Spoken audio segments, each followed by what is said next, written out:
शांति। हम सब बच्चों को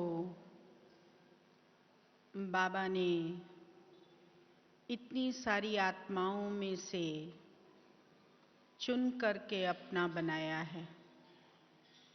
हम कितने सौभाग्यशाली हैं कि 33 करोड़ देवी देवताओं में हमारी गिनती है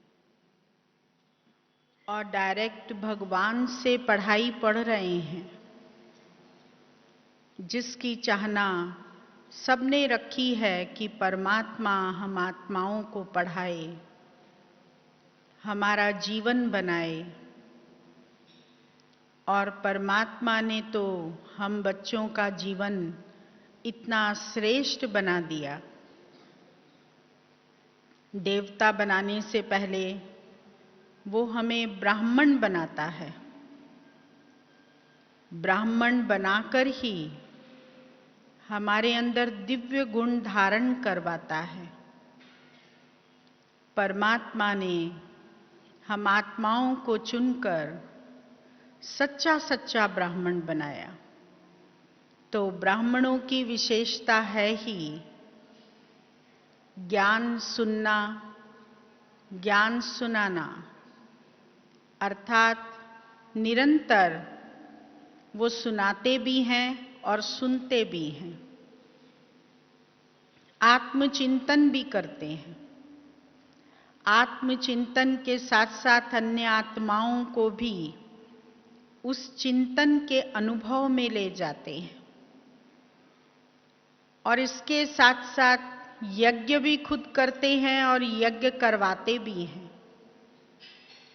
दान भी देते हैं और दान लेते भी हैं। दान रत्नों का भी दिया जाता है और धन का भी दिया जाता है।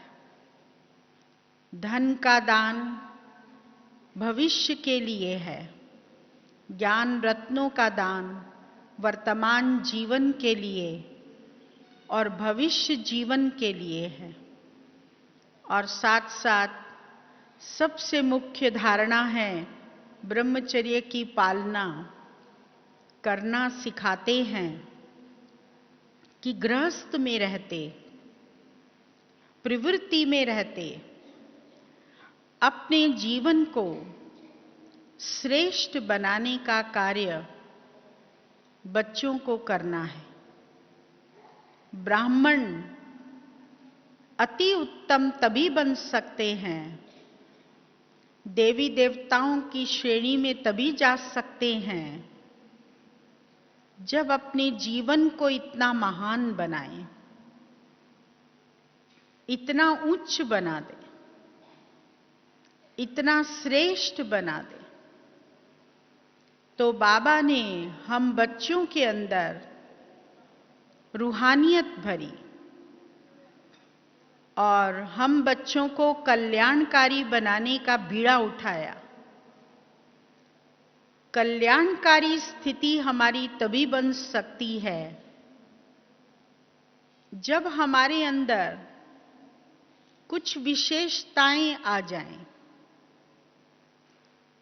कल्याणकारी स्थिति अर्थात प्रकृति का कल्याण, विश्व का कल्याण, आत्माओं का कल्याण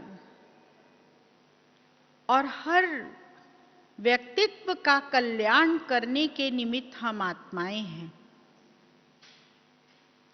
कल्याण की भावना से ओतप्रोत वही व्यक्ति हो सकता है जिसके अंदर रहम की भावना हो। शिव बाबा ने हम आत्माओं के सामने इस वर्तमान दुनिया के अंदर ऐसी आत्माएं सैंपल के रूप में रखी हैं जिन्हें देखकर हम बहुत कुछ सीख सकते हैं और उन आत्माओं से प्रेरणा लेकर हम अपने जीवन को ऊंचा उठा सकते हैं। जैसे दुकानदार सैंपल रखता है, कपड़ा खरीदने जाएंगे तो वो सैंपल दिखाएगा। जब सैंपल पसंद आता है तभी व्यक्ति कपड़ा खरीदता है। तो बाबा ने भी हमारे सामने सैंपल रखे। सबसे पहले ब्रह्मा बाबा को रखा, उनका जीवन श्रेष्ठ बनाया, दिव्य गुणों की मूरत बने, ज्ञान की धारणा से अपने व्यक्तित्व को निखारा, आत्मचिंतन से अपने अंदर रूहानियत भरी, दृष्टि में रूहानियत, बोल में मिठास, कर्मों में श्रेष्ठता धारण की, अर्थात बाबा के ज्ञान का स्वरूप बने। और उनको देखकर अनेक दादियां भी इतनी श्रेष्ठ सैंपल हमारे सामने आई, जिन आत्माओं से हम बहुत कुछ प्रेरणा ले सकते हैं, जिन आत्माओं से अनेक चीजें सीखकर हम अपने जीवन को ऊंचा उठा सकते हैं। इसीलिए बाबा के जीवन से अनेक बातें सीखने को मिलती हैं कि बाबा अपने मन को कितना शांत रखते थे। कैसी भी परिस्थिति आए, कैसी भी समस्या आए, कैसा भी विघ्न आए, लेकिन बाबा उसमें भी अचल और अडोल, एक रस अवस्था और सदैव ड्रामा के पट्टे पर विराजमान। जो कुछ हो रहा है अच्छा हो रहा है, और हम बच्चे भी ऐसे अपनी स्थिति बनाएं, लेकिन डावाडोल हो जाते हैं। स्थिति हमारी बन नहीं पाती है, या बनते बनते फिर विचलित हो जाते हैं, क्योंकि दुनिया में आजकल सब कोई भी कर्म करते हुए तुरंत उसका प्रत्यक्ष फल चाहते हैं, और अगर फल नहीं मिलता तो संकल्प चलने लगते हैं, मन शांत नहीं रहता, नेगेटिव सोच चलने लगता है।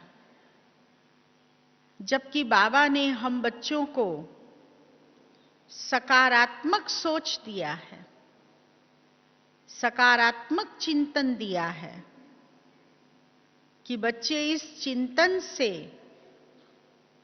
तुम श्रेष्ठ बन सकते हो, ऊंचे बन सकते हो, देवी देवता बन सकते हो। और सकारात्मक चिंतन जो भक्ति मार्ग में हम देवी देवताओं के सामने हमेशा दुख से कहते आए हैं, मुझ निर्गुण हारे में कोई गुण नाही, आपे ही तरस पड़ो। कि भगवान मैं दुखी हूं, अशांत हूं, मैं तो आपके चरणों की धूल हूं। हमने क्या किया? नेगेटिव बातें ही भगवान के सामने कही।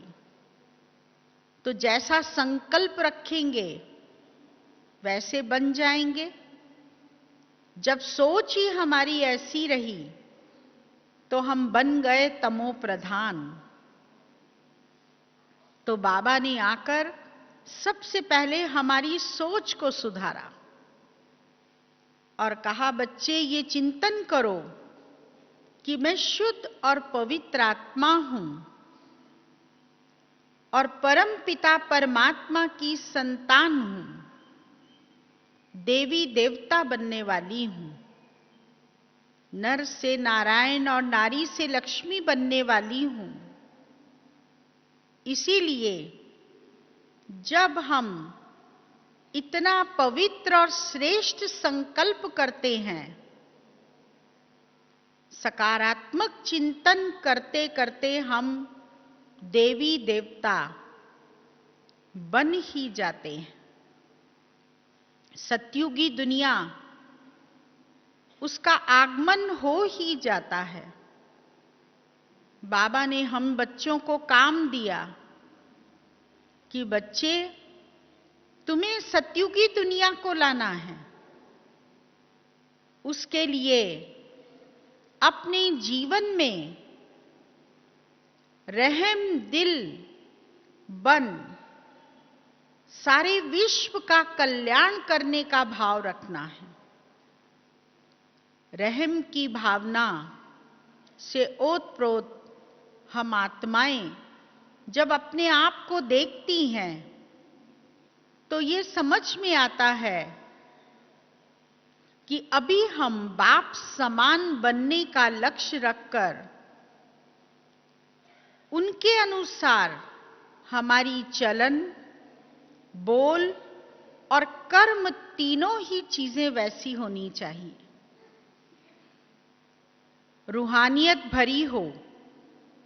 रूहानियत तब भर सकती है जब आत्मिक चिंतन निरंतर करते रहें, और उस आत्मिक चिंतन में ही हम अपने अंदर रूहानियत भर सकते हैं, और रूहानियत भरकर हम बाबा को प्रत्यक्ष कर सकते हैं।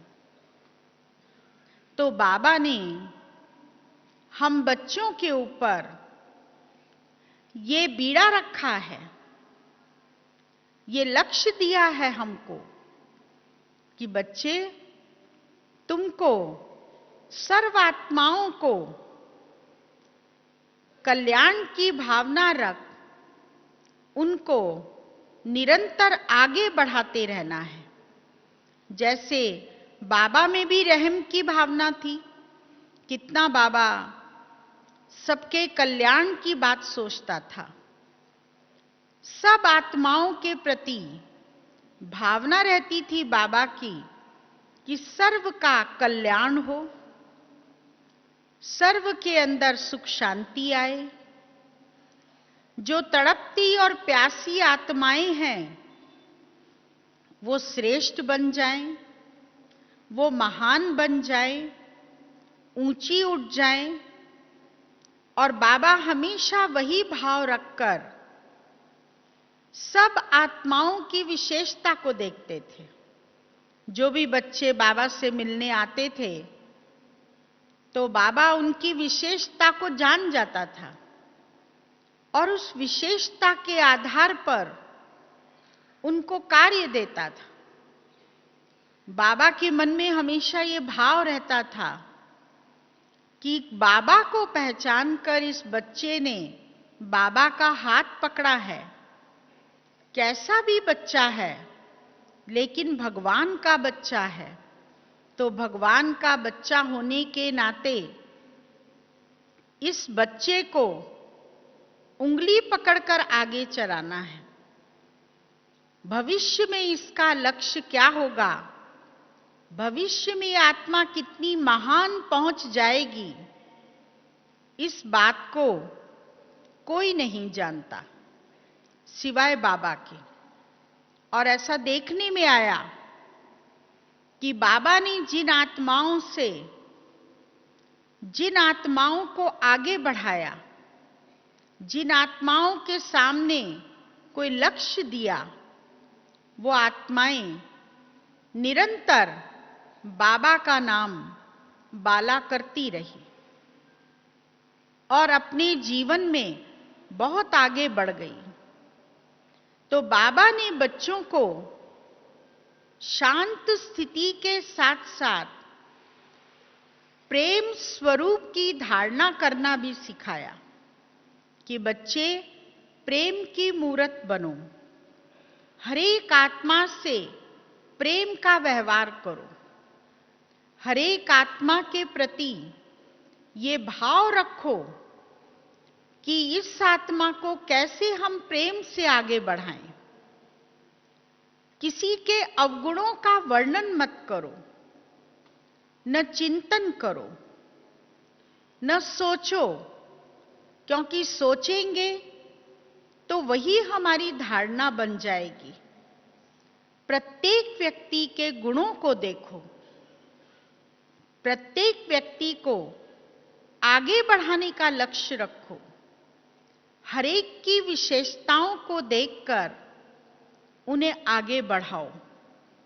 तो बाबा ने उन सब बातों को फॉलो कर और सर्व बच्चों को आगे बढ़ाया। हम सब बच्चे बाबा के सामने जब भी गए तो बाबा ने विशेषताओं को देखा और उस अनुसार स्नेह दिया, प्रेम दिया और साथ साथ मनोकामना भी पूर्ण की। और अब भी बाबा कर रहे हैं अव्यक्त रूप से, और हम आत्माओं को निरंतर आगे बढ़ा रहे हैं। तो बाबा ने हमारे अंदर प्रेम का बीज डाला। इसके साथ साथ बाबा कहते, बच्चे, विकारों के ऊपर तुम बच्चों को शक्ति रूप बनना है। शक्तियां अर्थात देवियों का स्वरूप, जिसे शिव शक्ति कहा जाता है। 5 विकारों के ऊपर तुम बच्चों को संपूर्ण रूप से विजय प्राप्त करनी है। विकारों पर विजय प्राप्त करेंगे तभी निर्माण चित्त बन जाएंगे। निर्माण बनने से तुम्हारी भाषा भी मीठी हो जाएगी। इसीलिए तमो प्रधान भाषा को समाप्त कर निर्मल भाषा, मीठी भाषा बोलो और मीठे बोल बोलो। किसी भी आत्मा के प्रति कोई भी प्रकार का, जिसको कहा जाए, दूषित वचन न निकालो, परंतु मीठे बोल आत्माओं के सामने बोलने से हर एक आत्मा उस अनुसार बन जाती है। प्रकृति में भी ऐसा ही होता है कि अगर किसी पौधे के सामने आप निरंतर कोई अपशब्द बोलते रहेंगे तो पौधा मुरझा जाएगा। ऐसा एक्सपेरिमेंट किया है बहुतों ने। और अगर आप मीठे बोल बोलेंगे तो पौधा पल्लवित हो जाएगा। तो आत्माओं की तो बात ही निराली है, वो तो फिर भी चैतन्य है। अगर किसी भी आत्मा के सामने हम अच्छे बोल बोलेंगे, उनको महान बनाने के बोल बोलेंगे, उनको ऊपर उठाने के बोल बोलेंगे, तो वो आत्मा वैसी ही बन जाएगी। और हम निरंतर बोलते रहेंगे दूषित बोल उसके लिए, तो वो आत्मा निराशाजनक हो जाएगी, उत्साह उसका कम हो जाएगा, उसके अंदर हीनता का भाव आ जाएगा और हमेशा वो ये सोचेगी कि मैं कोई काम की नहीं। तो बाबा हमेशा कहते, बच्चे, सर्व आत्माओं में उमंग उत्साह भरो और उमंग उत्साह भरकर उन्हें उड़ती कला में ले जाओ।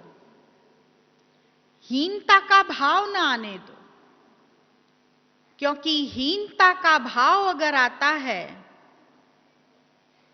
तो व्यक्ति डांवाडोल हो जाता है। अचल और अडोल अपनी स्थिति बनाने के लिए हमारा जो मंथन है वो पावरफुल होना चाहिए और हमेशा हमारा अभ्यास रहे कि हम आत्माएं तो बाबा के कहे अनुसार चलने वाली हैं और ड्रामा पर पक्की होकर चल रही हैं। ड्रामा अनुसार ही हमारा कर्तव्य चल रहा है। जितना हम ड्रामा को पक्का करेंगे उतना दुख की लहर नहीं आएगी, अशांति की सोच नहीं चलेगी, हलचल में नहीं आएंगे और निरंतर उमंग उत्साह में आकर आगे बढ़ते रहेंगे। इसीलिए बाबा कहते, बच्चे जितना हो सके अपनी स्थिति की चेकिंग करो। तुम्हें सर्व का कल्याण करना है और कल्याण करने के लिए गुणों को धारण करना बहुत आवश्यक है। जितना हम अपने मन को शांत रखेंगे, हलचल से परे रखेंगे, उतना ही कल्याण की भावना हरेक के प्रति जागृत होगी। बुद्धि में दिव्यता हो, दिव्य सोच हो हमारा, क्योंकि जैसा सोचते हैं वैसे बोल निकलते हैं, वैसी ही हमारी दृष्टि हो जाती है और फिर उसी अनुसार हमारा कर्म चलता है। आज अगर किसी के प्रति हमको थोड़ा भी गुस्सा आता है तो गुस्से के कारण मन में अशांति हो जाती है, बुद्धि भी विचलित हो जाती है, सोच भी वैसा चलने लगता है और सोचते सोचते बोल भी वैसा ही हो जाता है। फिर बोल से भी अपशब्द निकलने लगते हैं और हमारे कर्म भी फिर उसी अनुसार हो जाते हैं। एक दो से लिंक है। इसीलिए कल्याण की भावना रखकर ही हमको आगे बढ़ना है। बाबा हम बच्चों को निरंतर ये बात सिखाते रहते हैं। रोज मुरली में बाबा कोई न कोई ऐसी बात हम बच्चों को सिखाते हैं जिसको धारण करके हम अपने जीवन को ऊंचा उठा सकते हैं, महान बना सकते हैं। बाबा ने हमें लक्ष्य दिया है इतना ऊंचा बनने का। बाबा कहते, बच्चे लक्ष्य के साथ साथ लक्षण भी वैसा धारण करो। प्रैक्टिकल ज्ञान के स्वरूप बनना है, धारणा स्वरूप। जब हम ज्ञान के धारणा स्वरूप बनेंगे तभी हमें इस बात की प्राप्ति होगी कि हम कैसे कल्याण का भाव अपने मन में रख सकें। आज बाबा से, दादियों से हम निरंतर ये बात सीखते रहते हैं। हमें याद है कि जब हम बड़ी दादी से मिलते थे, दादी प्रकाशमणि जी से, तो दादी हमेशा ये समझाती थी, कोई ना कोई नया टोटका देती थी हमेशा कि इस प्रकार से तुम्हारा जीवन होना चाहिए। दादी ने एक दफे कहा कि सबके साथ बहुत प्रेम का व्यवहार रखो, किसी की बात को अपने चित्त पर न रखो। बात आई और गई होनी चाहिए, उसका चिंतन नहीं चलना चाहिए। अगर वो बात आपके चित्त पर होगी तो आप हमेशा उसका चिंतन करते रहोगे। देखने में आता है ना कि अगर हम किसी के कोई अवगुण को देख लेते हैं तो उस अवगुण का ही चिंतन करते रहते हैं और चिंतन करते करते थकते नहीं। एक को सुनाएंगे, दो को सुनाएंगे, परंतु दादी हमेशा कहती थी कि हम किसी के चिंतन में क्यों, बाबा ने हमको उस चिंतन में थोड़ा डाला है, तो हमें किसी के अवगुणों को अपने चित्त पर नहीं रखना, मन में संकल्प भी नहीं चलाना। अगर किसी बात को देखते हैं तो हम बाबा को सुनाकर हल्के हो जाएं, लेकिन उसका सोच नहीं चलाएं। हम अपने लौकिक व्यवहार में ही देखें कि हमने ज्ञान को कितना धारण किया है। आज हम कितना शांत रहते हैं, विचलित तो नहीं होते। बहुत देखने में आता है कि कई आत्माएं जब आपके संपर्क में आती हैं तो जब वो आपके पास आती हैं तो वो सोचती हैं कि सबसे पहले हम अपनी बात सुनाएं। अगर आप किसी से बात कर रहे होंगे तो वो उसको भी सोचेंगे इनको भी कट किया जाए और पहले हम अपना सुनाएं फिर दूसरे क्या सुने। माने इतनी भी शांति हमारे अंदर नहीं कि अगर कोई व्यक्ति अपनी बात पहले कह रहा है तो हम शांति से उस बात को सुन लें और उसके बाद अपनी बात कहें। तो ज्ञान की प्रैक्टिकल धारणा है कि बाबा कहते बच्चे समाने की शक्ति हमारे अंदर होनी चाहिए। समाने की शक्ति अगर है तो हम सामने वाले की बात को सुनकर फिर बाद में उस बात को अपनी बात को कहेंगे। नहीं तो हम सब बातों को कट कर अपनी ही बात कहने की सोचते हैं और ये अशांति केवल संकल्पों से दिखाई नहीं देती, केवल सोच से दिखाई नहीं देती, परंतु हमारी एक्ट में भी आ जाती है, हमारे शरीर के कर्म इंद्रियों से भी दिखाई देती है। हम बहुत जल्दबाजी में होते हैं तो आप देखेंगे जो बहुत विचलित व्यक्ति होता है उसका चलना भी इतना फास्ट होता है कि बात मत पूछो। बहुत शांति से वो नहीं चलेगा, शांति से बात नहीं करेगा। अगर उसकी बात को नहीं सुना जाए पहले तो अशांत हो जाएगा, नाराज हो जाएगा। उसको लगता है कि पहले मुझे सुना जाए। तो बाबा की बातों का हमें अनुसरण करना है। बाबा ने जो हमको शांत चित्त रहने के लिए कहा, तो शांत माना एकदम शांत, और ऐसा शांत कि हमारे कर्म इंद्रियों से भी ये नजर ना आए कि हम विचलित हैं, हम अशांत हैं। तो हमारा सोच भी वैसा हो जाता है। इसीलिए बाबा के ज्ञान को प्रैक्टिकल स्वरूप में जब हम धारण करते हैं तभी हम सर्वात्माओं के प्रति रहम का भाव रख सकते हैं।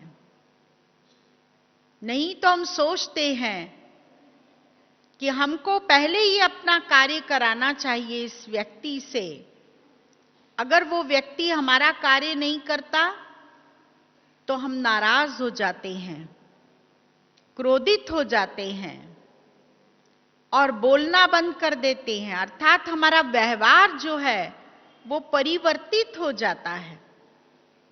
आप खुद अपने ऊपर ध्यान दें, अपने जीवन पर विचार करें, तो आपको लगेगा कि सच में हम ऐसा व्यवहार करते हैं, जबकि बाबा ने तो हमको इन सब बातों से न्यारा रहने का इशारा दिया है कि बच्चे, क्रोध भी नहीं करना, लोभ भी नहीं करना, मोह भी नहीं करना, अहंकार में भी नहीं आना।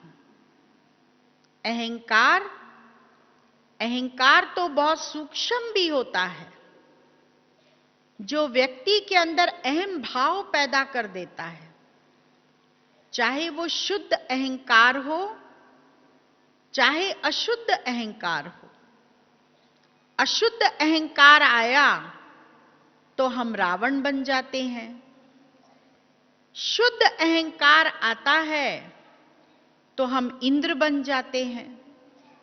देवी देवताओं में भी जब अपनेपन का अहंकार आ जाता है तो वो उसका सैंपल भक्ति मार्ग में इंद्र के रूप में रखा हुआ है कि हर बार उसको जोश आ जाता और वो अपनी बात पूरी कराने के लिए क्या नहीं करता। तो ऐसे ही बाबा हम बच्चों को कहते कि बच्चे, न आपको रावण बनना है न इंद्र बनना है, परंतु आपको सर्व आत्माओं के कल्याण की हित सोचना है कि कैसे सर्व आत्माओं का कल्याण किया जाए। ज्ञान सुनाकर, चाहे मनसा सेवा के माध्यम से, चाहे उन आत्माओं को शक्तिशाली बनाकर, जो बाबा ने हम बच्चों को शक्तियां दी हैं, उन शक्तियों का दान देकर हम उन आत्माओं को श्रेष्ठ बनाने का कार्य कर सकते हैं। वो तभी कर सकते हैं जब पहले हम धारणा मूर्त बनेंगे। जो बाबा ने हम बच्चों को प्रैक्टिकल में धारणा कराई है, उसके अनुसार बनेंगे। हमने देखा है कि जब साकार बाबा पांडव भवन में थे, उस समय बाबा बच्चों को कैसे खुश रखते थे। हमें याद है कि हम उस समय बहुत छोटे थे और जब नए नए ज्ञान में आए और पहली दफे बाबा से मिले तो बाबा की दृष्टि ने इतना अपना बना लिया, क्योंकि स्नेह की दृष्टि इतनी थी, इतनी पावरफुल दृष्टि थी। उस दृष्टि में इतना करंट भरा था कि ये तो हमको पता ही नहीं चला कि बाबा ने हम बच्चों को अपना कब बनाया।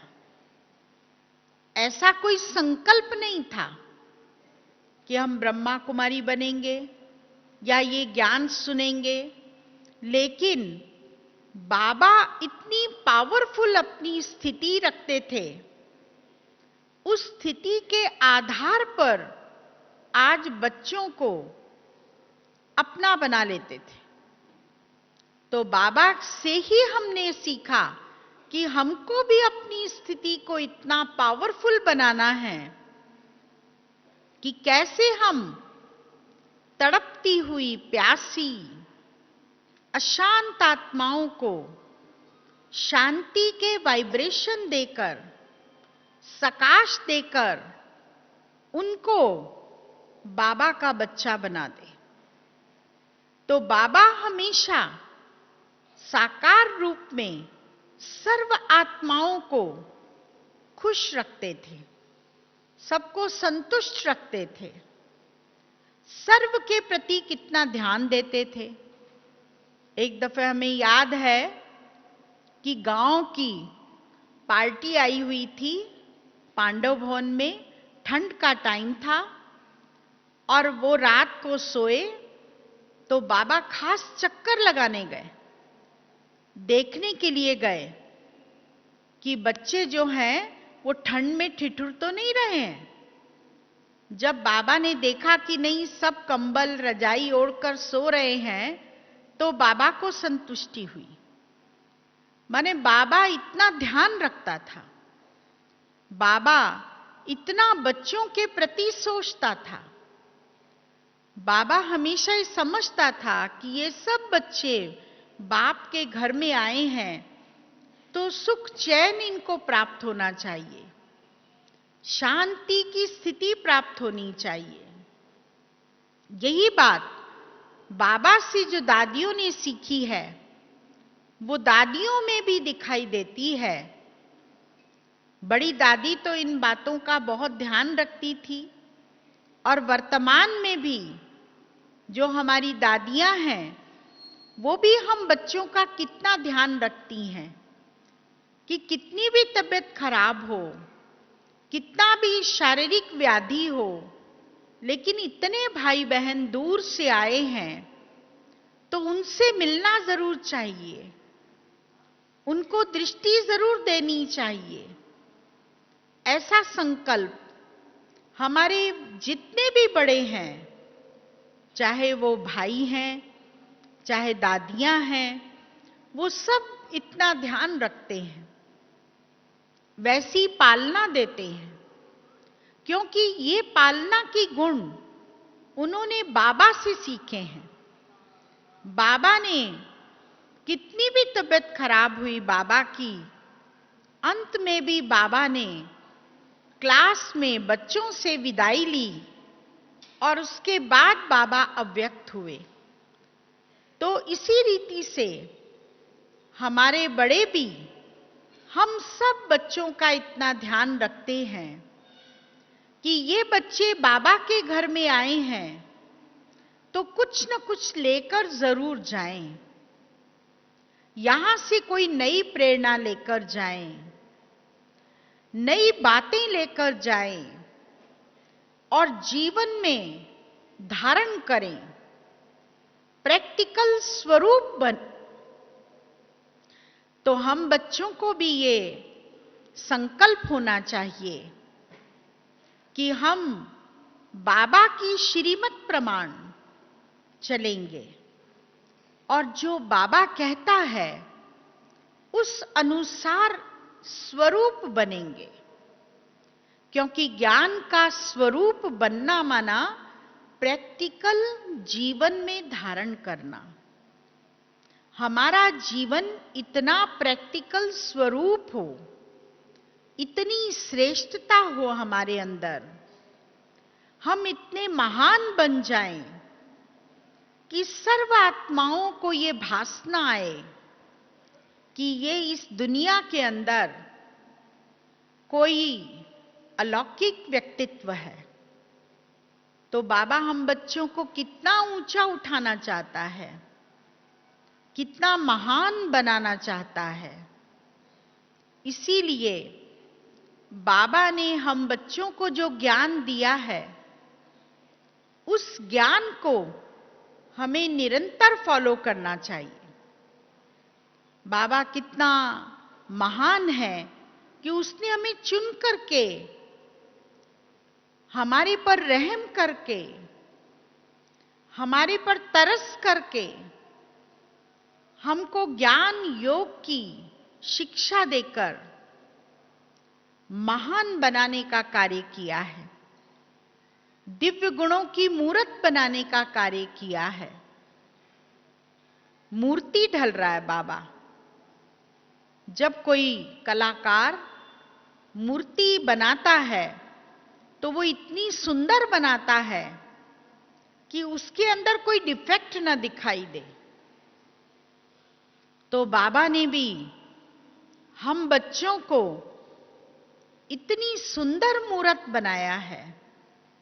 भविष्य की मूर्तियां देखो आप, जो मंदिरों में स्थापित हुई भी हैं, उनको देखकर सब देखते ही रह जाते हैं, क्योंकि वो इतनी सुंदर मूर्तियां बनी हुई हैं। और मूर्तियां कैसे बनी? शक्तियों को धारण करने से, गुणों को धारण करने से। बाबा ने एक एक मूर्ति को बैठकर सुंदर बना दिया और सुंदर बनाकर मंदिर के देवता बना दिया कि द्वापर युग से तुम अनेक आत्माओं की मनोकामनाओं को पूर्ण कर सको। सतयुग में तो देवी देवता हैं ही, लेकिन इसके अलावा द्वापर से कलयुग अंत तक भी सर्व की मनोकामनाओं को पूर्ण करने वाले देवी देवता हम रहते हैं। हर एक आत्मा की इच्छा को पूर्ण करने का कार्य बाबा ने हमको सौंपा है कि भगवान तो है ही, पर भगवान ने जो शक्तियां दी हैं, जो दिव्यता भरी है, उसका उपयोग भी आप बच्चों को करना है। तो बाबा हम बच्चों को अपनी शक्तियों को जागृत करने के लिए योग की शिक्षा दे रहे हैं। और योगी भी, कर्म योगी भी बनना है और निरंतर योगी भी बनना है। निरंतर योगी हम तभी बन सकते हैं जब सबके प्रति हमारा ये संकल्प हो कि हर एक आत्मा का कल्याण करने के निमित्त हम बने हैं। अर्थात कल्याणकारी स्थिति हमारी बहुत पावरफुल होनी चाहिए। निरंतर कल्याण की भावना हमारे अंदर से जागृत होती रहे। एक दफे कहीं प्रोग्राम हो रहा था, तो वहां पर कुछ वीआईपीस का संगठन था और उस संगठन के अंदर सब अपना अनुभव सुना रहे थे। तो एक बहुत बड़े ऑफिसर थे, उन्होंने अपना अनुभव सुनाया और कहा कि हमने यहां आकर के ओम शांति का जो पाठ सीखा है, उस पाठ से हम बहुत फायदा लेते हैं। तो क्या फायदा लिया उन्होंने? वो कोई भी आत्मा उनके सामने आती थी, ऑफिस में जब टेबल के ऊपर कोई भी आत्मा आती थी, तो वो प्रत्येक आत्मा के लिए ये संकल्प करते थे कि भगवान इसको शांति देना, और फिर बात करते थे उससे। माने अंदर ही अंदर वो संकल्प करते थे। बोले उससे कुछ भी, कैसी भी उत्तेजित होकर के भी अगर आत्मा आती थी, तो वो वाइब्रेशन लेने के बाद वो शांति से ही बात करके जाती थी। अब देखिए, संबंध संपर्क में वो व्यक्ति है और वो अपने ज्ञान से प्रैक्टिकल धारणा क्या लिए कि सर्वात्माओं के प्रति शांति का भाव रहे। और हम आत्माएं भी अगर अपनी शक्तियों को जागृत करें और जागृत करके वो शक्तियों का भाव सर्व को दें,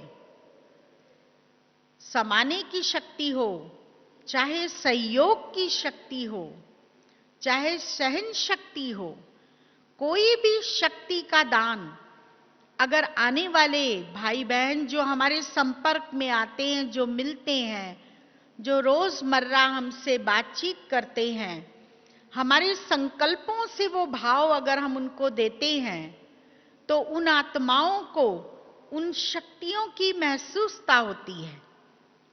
इसीलिए हमें निरंतर इसका अभ्यास करना चाहिए। जितना अभ्यास करेंगे, बाबा कहते हैं ना बच्चे, आत्मिक स्थिति का अभ्यास करो। और कितना करो? निरंतर होना चाहिए। संकल्प हमारा 1 मिनट का भी वेस्ट न जाए। और 1 मिनट का संकल्प अगर वेस्ट नहीं जाएगा, तो निरंतर का जो भाव है वो हमें तो प्राप्ति कराता ही है। हम तो आत्मिक स्थिति में स्थित होकर अशरीरी स्थिति को प्राप्त करेंगे ही, परंतु अन्य आत्माओं को भी उस आत्मिक स्थिति का अनुभव कराएगा। क्योंकि आत्मा का मुख्य स्वरूप है ही शांत। शांति की स्थिति में स्थित रहने से हम अन्य आत्माओं को भी शांति का अनुभव करा सकते हैं। आप अभ्यास करके देखिए और अभ्यास करने से आपको लगेगा कि जब आप खुद शांत हैं तो आप किसी के भी प्रति कोई भी नकारात्मक सोच नहीं सोच सकेंगे, जिसको बाबा कहते नेगेटिव सोच। वो नेगेटिव सोच नहीं चलेगा। जब सोच नहीं चलेगा तो दृष्टि भी रूहानियत वाली होगी, मुख के बोल भी मीठे होंगे, प्यारे होंगे, सद्भावना वाले होंगे, रहम का भाव लिए हुए होंगे। हर एक व्यक्ति जो भी हमारे पास आता है किसी न किसी इच्छा से आता है, कोई न कोई संकल्प लेकर आता है। तो हम दाता के बच्चे हैं, तो हमें दान देने वाला बनना है। निरंतर दान देते जाएं। जब हम निरंतर दान देंगे तो दान भी किस चीज का देना है? धन का दान तो करते ही हैं, परंतु दिव्य गुणों का भी दान है, ज्ञान का भी दान है, योग का भी दान है।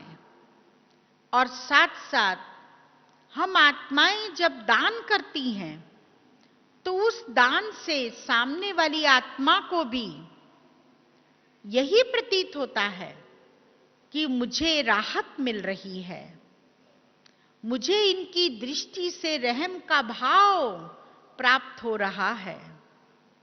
इनके मन से जो कल्याण की भावना निकल रही है वो मेरे जीवन को परिवर्तित कर सकती है।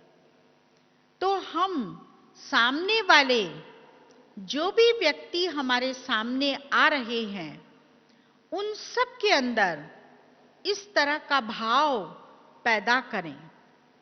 तो क्या होगा कि जब सर्व को ये अनुभव होगा कि हमारे अंदर ये शक्तियां, ये दान जो दे रहे हैं वो रहम का भाव दे रहे हैं, हमारे अंदर कल्याण करने की स्थिति जागृत कर रहे हैं, तो उन्हें खुशी होगी, उमंग उत्साह आएगा। और कोई भी इस प्रकार के अकल्याण की भावना अगर उनके अंदर होगी तो वो भी कल्याणकारी बन जाएगी। हम सब ने बाबा की जीवन कहानी पढ़ी है। उस जीवन कहानी में था कि बाबा को मारने के लिए एक दफा एक व्यक्ति बाबा के सामने पहुंचे, लेकिन जैसे ही बाबा के सामने पहुंचे बाबा ने उनको बहुत प्यार से आओ बच्चे, मीठे बच्चे, प्यारे बच्चे ऐसा कहा। जब ऐसा कहा तो वो पानी पानी हो गया और पानी पानी होने से उसने बाबा को कहा कि बाबा मैं तो आपको मारने के लिए आया था, लेकिन आपके शब्दों को सुनकर, आपके वाइब्रेशन को देखकर, अनुभव करके मैं सब कुछ भूल गया। ऐसा अनुभव बहुत दफे दादियों के सामने भी होता है। आप कई दफे संकल्प लेकर जाते हैं कि हम ऐसा दादी को कहेंगे, ऐसा दादी को कहेंगे, लेकिन जब आप जाते हो तो सब कुछ भूल जाते हो, कुछ याद ही नहीं रहता। और फिर विचार चलता, अरे हम क्या क्या सोच कर आए थे और हम तो कुछ बोल ही नहीं सके। उसका कारण है कि जो दादियों ने अपनी शांत स्थिति को इतना पावरफुल बनाया है कि उसके वाइब्रेशन उनके चारों तरफ एक ओरा स्थापित करते हैं, और उस ओरे के अंदर जो भी व्यक्ति जाएगा वो एकदम शांत हो जाएगा, निसंकल्प हो जाएगा। ऐसा बाबा के समय, बाबा के सामने जाने से भी होता था। सब यही कहते थे, बाबा के पास गए, इतना सोच के गए थे कि बाबा को ये सुनाएंगे, लेकिन कुछ भी सुना नहीं पाए और बिना सुनाए ही वापस आ गए। तो बाबा जैसी स्थिति हम आत्माओं को भी बनानी है। हमारे यहाँ पर जहां हम बैठे हों, वहां ऐसा ओरा बन जाए कि उस ओरे के अंदर कोई भी व्यक्ति अगर आए तो वो एकदम शांत हो जाए। कितनी भी हलचल से आए, कितना भी हलचल लेकर आए, कितना भी उतार चढ़ाव लेकर आए, लेकिन सर्व आत्माओं को शांत कर देना ये बहुत बड़ा एक काम है। तो बाबा ने ऐसा इतना बड़ा होमवर्क हम बच्चों को दिया है। कोई छोटी मोटी बात नहीं है, बहुत बड़ा होमवर्क है। और इस बड़े होमवर्क को करने के लिए अभ्यास करना बहुत जरूरी है। और अभ्यास कौन सा? निरंतर का अभ्यास। अर्थात एक रस हम उस अभ्यास को करते रहें। सारा दिन हमारा अभ्यास अगर चलता रहेगा तो हम अपने चारों तरफ एक ओरा स्थापित कर लेंगे। सूक्ष्म लाइट जिसको कहते हैं ना, आप सबने भी देखा होगा चित्र में कि आप लक्ष्मी नारायण के चित्र को देखिए तो वहां 2 ताज दिखाई देते हैं। एक ताज रत्न जड़ित है और दूसरा ताज है लाइट का ताज, जिसको ओरा बोलते हैं। और वो ताज जो है वो बहुत पावरफुल होता है। रत्न जड़ित ताज जो है वो तो आप एक जगह उतार के रख देंगे तो उसका कोई अनुभव नहीं होगा, लेकिन वो जो लाइट का ताज है वो बहुत पावरफुल होता है और वो अपने चारों तरफ एक ओज स्थापित करता है, जिस ओज के माध्यम से हम हर एक व्यक्ति को वाइब्रेशन दे सकते हैं, उसको अनुभव हो सकता है उन सब चीजों का। इसीलिए बाबा कहते, बच्चे अपने ओरा को बहुत पावरफुल बनाओ, उस ओज को बहुत पावरफुल बनाओ।